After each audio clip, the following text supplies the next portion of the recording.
dito, Rika. Ay, sorry, Athena. Ayan. Kasi yung early game dito for AP Bren, mukhang mag-e-enjoy sila, especially with the Mathilda nga na combo na nakita natin nila. But for the side naman ng RSG, dahil nga meron naman silang Benedetta, so kahit papano, maaari nating masabi na hindi rin naman to in totality na madi-disrupt ng ganito kaaga yung mga junglers sila, which is what we're seeing right now. Kalmado pa yung mapa. And excited ako makita no, kung paano nga ba lalabas ang isang Karina, especially in the day 2 of the playoffs dahil matagal-tagal na natin hindi nakikita ang Karina na to. And looking at the build, may chance pa na maging magic damage build to. At saka sa mga hindi po nakakaalam, si Karina before ang hero na talaga nagbigay ng napakadaming savage Ay, oo. sa mga players. So makikita natin Quantum Charge tapos samahan pa ng Thrill para dito sa Karina. So that is adaptive attack. Tapos yung Assassin Emblem na rin. So probably ang ano talaga dito is more on damage. Hindi siya yung, may time kasi diba nagkaroon tayo ng tank Karina. Oo. So iba ang magiging takbo ngayon para sa AP Friend. This time around, maganda yung ginagawa rin dito ni Ogan. He's just trying to predict kung saan manggagaling yung mga movements from RSG. But it's going to be a first blood going to Nats. There's a Petrified. Ay gante ng ganito kaaga for AP Bren. It's going to be a 1-for-1. 1-for-1 trade-off pero first blood ay mapupunta pa rin sa side ng RSG. May kalamangan sa gold ang AP Bren. Actually, hindi ko alam saan ang galing to pero may lamang ang AP Bren despite not getting the first blood. Flicker burnt here for Aqua. And so far, I would say na nakakagulat na nagkaroon ng laban bago ang Turtle. Oo, mainit yung mga teams natin. At saka, kung mapapansin ninyo, for RSG, fully aware din naman sila kung saan pupunta si Ogoy, napigilan nila at nakasalubong nila. Ang aga nilang tinatry no, na i-check kung saan manggagaling tong si Ogwen. Kasi as you've mentioned, isa sa pinakamagiging trabaho niya talaga, manggulo ng jungler for the side of RSG or pwede manggulo rin naman ng mga squishy heroes from their side. First turtle secured para dito sa AP Bren. Natataba ang kanilang gold lead to 800 at mukhang maiiwang mag-buff na lamang si Irad. And I think this is coming in from Ogwen na nakapagpagulo pa rin naman sa loob ng jungle ng RSG Philippines. Wala pa namang level gap kung titignan masyado.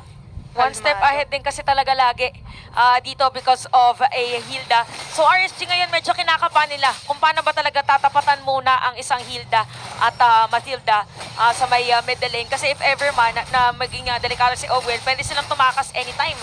Lagi nga nakabantay dito si Few in close proximity if ever man. Pero ito yung naasahan natin from Ma'am Hilda. Manggulo, sundan, maging buntot ni Irad. Oh, ito yung literal na parang anino ng isang Hilda ang Matilda dahil tuwing papasok sa malalim na gubat, ang isang Hilda ay pwede rin lang mag-guiding wind palabas. Pero sa ngayon mukhang tatahimik muna ang ating laro.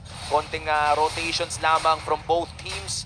Ito yung literal na nagkakapaan pa parehas na kupunan. Parang isipin na lang muna natin madilim ngayon sa Land of Dawn.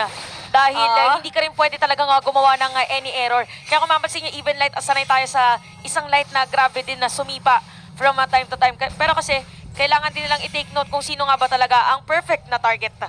Pero ang tatargetin muna dito sa may bandang bottom side is going to be Eman this early. Medyo pulahan yung buhay niya, pero makakapag-back away pa rin naman.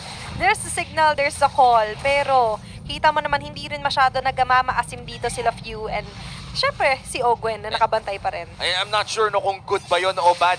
Dapat ba mas nag-aasim ang Bren Esports ngayon ng AP Bren, Chantel? Pagka sa damage ni Karina, ni Kaltizi, actually pwede sana sinecure na nila yung kill against Eman kanina kasi nakapag-clear pa siya ng full minion wave. So actually hindi nila na-delay kasi hindi naman umuwi si Eman. Pero delikado kasi if ever na si Kyle TZ. So kahit hindi mo na sila mag-ama-asim. Kumbaga saktuhan lang. Saktong asim. Saktong asim lang o parang sinigang-gang. Dahil nandito na nga tayo sa pangalawang turtle ng larong ito at hinihila na nga ni Irad pero si Nats delikado dito. Dito, pinitiis na lahat ng mga sipa pero tatama na nga lang ni dito yung guiding win on to light. Super Marco will get the kill pero si Kyle Easy mamamatay na nga lang din. Super Marco with a double kill. Irad and Eman ngayon pinagtutulungan, pinagdidiskitahan si Aqua doon sa pinakagilid. Medyo maka-corner out. And that's going to be 2-man down for the side of RSG at si Aqua. Ngayon ay makakaligtas at makakauwi pa. Uy, napakaganda ng trade na yun pero AP Bren pa rin ang nakakalamang as they also start the second turtle of the game. At isa na sa magiging dahilan para mas lumamang pa ang AP Bren is dahil makakauna din si Super Marco na mag-book ng Torino sa may bottom lane. And we gotta say for AP Bren, maganda yung pasok doon ni Flop TZ on that black, Dragon form.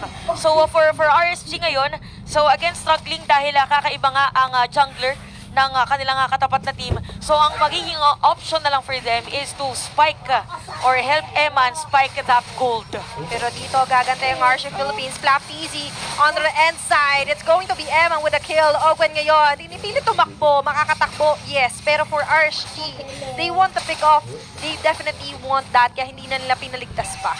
Grabe, ang hirap din palang mabuhay kahit flap teasy ka na nakayusong pa. Masipa ka lang at mali para ni Eman. Mukhang matutunaw ka talaga. And looking at Eman right now, 1-0-1 on this 1-1. Mukhang healthy ang kanyang early game. Isa sa mga win conditions kapag 1-1 ang composition mo. Oo, kasi nagkakaroon ka din ng instant tatapang. Minsan may psych effect din kapag nagiging effective yung laning mo regardless. Kasi kung tinignan natin yung gold, actually mas lamang yung gold ni Super Marco.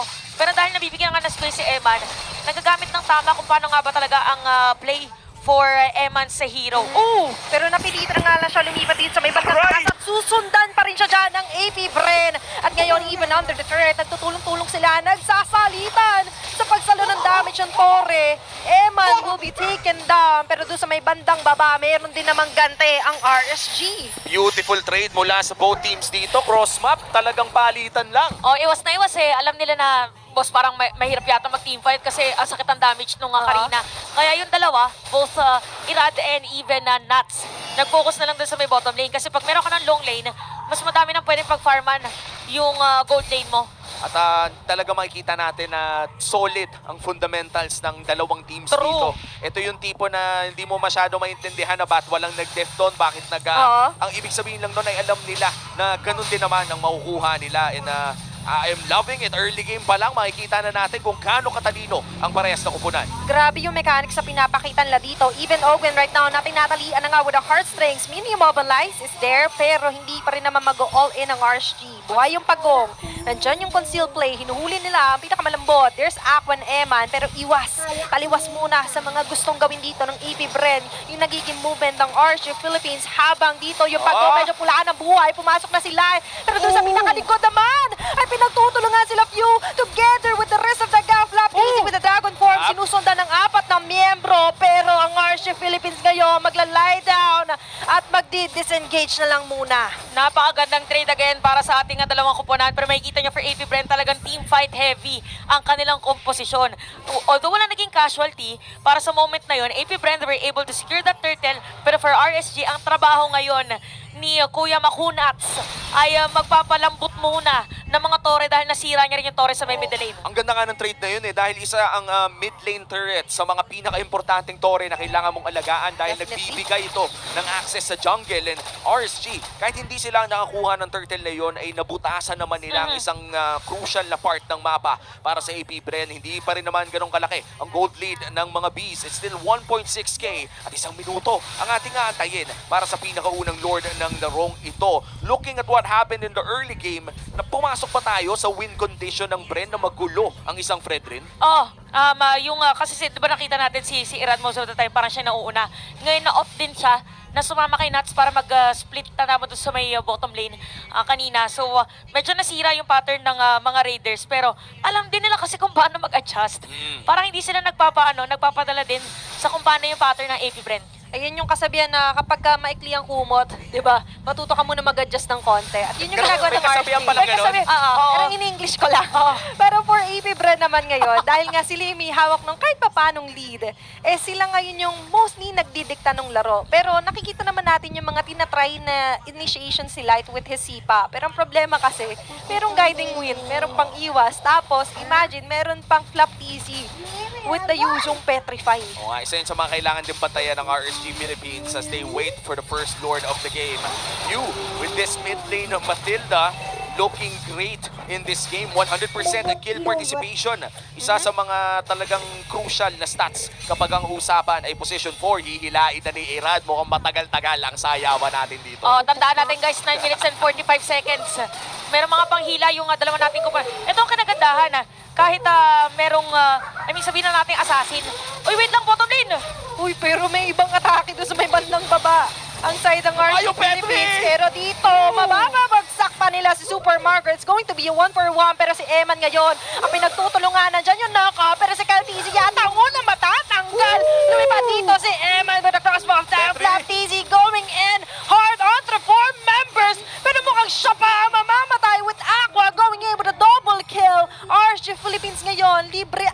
position para makakuha ng Lord. Ang ganda ng mga individual plays ng RSG doon with Nats getting the kill on Super Marco. Talagang nahanap niya ang puso ng AP Bren. At ngayon, RSG Philippines, mukhang sila pa nga ang makakakuha ng pinakaunang Lord ng larong ito. Napaka-on point at very maganda para dito sa RSG. Sila talaga yung nag-benefit dun sa mga cross-map plays nila. Tapos alam din kasi ng kanilang team na if ever man, wala nang masyadong suportang pwedeng ibigay kasi wala nang DPS. So pag nawala si Caltisi, wala nang pagkukuhanan ng damage. Ngayon, ang interesting dito, isa kasi sa mga unang binil ni Nats is yung Blade Armor. Kaya naging mas madali para sa kanya. Kaya si Super Marco parang naghanap na lang siya ng safe haven sana dun sa bottom lane turret. Kaso, wala may petrify pa, boss. Alam na eh. Akala ko nga ginamit na niya nung pinunta niya yung Electo final blow. Pero mukhang tinipid pa niya for that final moment. Mukhang makukuha pa din naman ni Caltisi ang kanyang purple buff. And gusto ko rin lang banggitin yung Blade Armor na nasabi mo. Yun yung isa sa mga talagang surefire pangontra sa Eerie. Ayan. Kasi hindi naman matitigilan ng Eerie yung pagbanat sa'yo eh. Oo. Kaya kanina, di ba, parang tatayo na lang siya sa tore. Kaya doon yung movement niya. Yung hindi siya tumakbo doon sa may inhibitor turret. Doon siya sa ilalim na, teka lang. Teka lang, tumigil ka Mag-aantay na, mo. Leo. Oo, sana tumila ng ulan. Parang ganun. Okay lang sa kanya yung ginagawa na yun, pero mas okay yung Wave Dragon ngayon na tumama kay Flaptizi. Tinatry niya na namang i-sustain yung Eman! damage. Kaso nga lang si Emma pa matatanggal. Aqua is the next man down. Si Irad ngayon, walang lingon-lingon. Kailangan niya tumakbo, pero hindi na siya papawin pa. Ni Caltisi going in with a double kill. Ngayon ng AP Bren ngayon na mag-rush through sa mga tore ng RSG. This is what the composition from AB Bren is. Kapag nakaisa, tuloy-tuloy na agad. Na-miss natin si Karina at mukhang na-miss din ng Bees. At mukhang si Nats ngayon ay magki-clear lamang ng wave using the Electro final blow. And looks like that will be the push mula sa AP Bren. Isang tore, pwede na. Oh, tsaka ito yung gusto ng ganito yung gusto ng AP Brand. Pag magkasama si Caltisi at saka si Super Marco, kasi pumuputok yung damage nilang dalawa. So magugulat na lang, may crit ka na from Irithel. Tapos biglang meron pang lumilipad na isang Karina. Tapos lumilipad din yung Matilda. So very on point dito ang AP Brand sa moment na yun. Oh, Pero mas maganda ngayon yung ginagawa ngayon nila natin. Aqua and Caltisi will go down. Flaptizi together with Ogwen. Tinatry pa rin namang i-delay yung mga bagay-bagay na umabot kay Super Marco. Magsasucceed sila, yes. But imagine yung AP Bren na kanina nakakalamang, nandun na sila halos sa base ng RSG. Ngayon sila yung pinapatras pa unti-unti. Nats onto the front line. Sinitingnan kung meron mag-overextend, pero for AP Bren, kalma na lang muna. Ang ganda ng shot call ng RSG doon. Hinanap talaga nila ang key target na si Kyle Tizzy. At saktong-sakto din magkaka-lord 25 seconds from now. Makakaabot naman ang junker ng AP Bren. At this point of the game, even na naman ang ating score.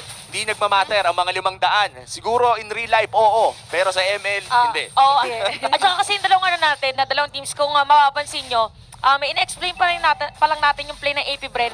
Yung RSG, gumagawa na rin ng play nila. So mga gusto na natin sabihin is nagpapalitan lang sila actually. Dahil pantay yung kit na meron sila at fully aware sila of the potential or yung full potential ng kanilang lineup. Pero ngayon, binabantayan lang ni Ogwen. Nasaan si Nats? Nasaan si Aqua? Andito yung Lord Buhay, pero mukhang kulang sila dyan. Pwedeng gumawa sila Kyle Tizzy, Flaptizi, and Few. Si Eman ngayon, ang kanilang pagdidiskitahan. Sumanib na nga with the hard shot, pero there's a petrify. Makakalipat with the crossbow tang. Mukhang sila pa nga yata makakapatay dito. On the side of AP Bren at si Few. Ang matatanggal. Ira with a double kill. Flaptizi trying to run away. Habang sila'y nagkakagulo-gulo dyan, meron din palang isang Nats na gumagawa ng kwento, gumagawa ng trabaho. Against Super Marco and Ogwen and RSG Philippines ngayon ang may pagkakataon na makakuha na naman ng Lord. Mukhang ang Lord ay sisimulan na ng RSG at patapos na nga ata. This might just be a free Lord for RSG Philippines. That is a luminous Lord. Tapos may pa-effects pa si Irad. Ang Razor Strat na pinapos. Clutch play, Emma, na doon sa kanyang crossbow tang kanina na sumakto din. Parang konting-konti lang, isang hit na lang dito ng ni Caltisi kay Eman. Probably it would have been a different story for AP Bren. So parang naging panata dito ni Eman ngayon bukas at mapakailanman na dumiretso na talaga. Lipad ko lipad! Okay lang. Mid lane mukhang hindi naman matutuloy ang laban. Sinaktan lang ng konti si Super Marco. 3 waves ang inaabangan. 3 waves ang tinitimpla ng RSG Philippines. Merong Lord sa may bandang itaas pero mukhang matutunaw agad ang mid lane. Nats ngayon ay nabantayan ang bot lane. A 2-prong push coming in from RSG Philippines. At tignan natin kung saan nga ba magpo-focus ang RSG. Maganda yung balanse ng minion wave ngayon ng RSG Philippines, pero meron isang Ogwen na nasa labas ng mapa. Alam ito ng RSG, mukhang hindi siya papauwiin ng ibang mga members, specifically Eman and as well as Aqua, na mukhang doon sa may minimap natin, makikita natin na hindi ka namin papauwiin ng ganong kadali lamang. And this time around, AP Bren, bawasan pa sila. Alam, at saka yung moment na yun, si Ogwen, parang wala na rin kasi talaga siyang option na yung heal na kasi as much as possible, gusto mo doon kasi may mga bushes. So, ang naging idea doon was magkaroon siya ng vision na manggagaling doon sa side na yun para malaman kung saan pwede pumasok yung RSG. Pero RSG, alam kasi nila kung anong gagawin.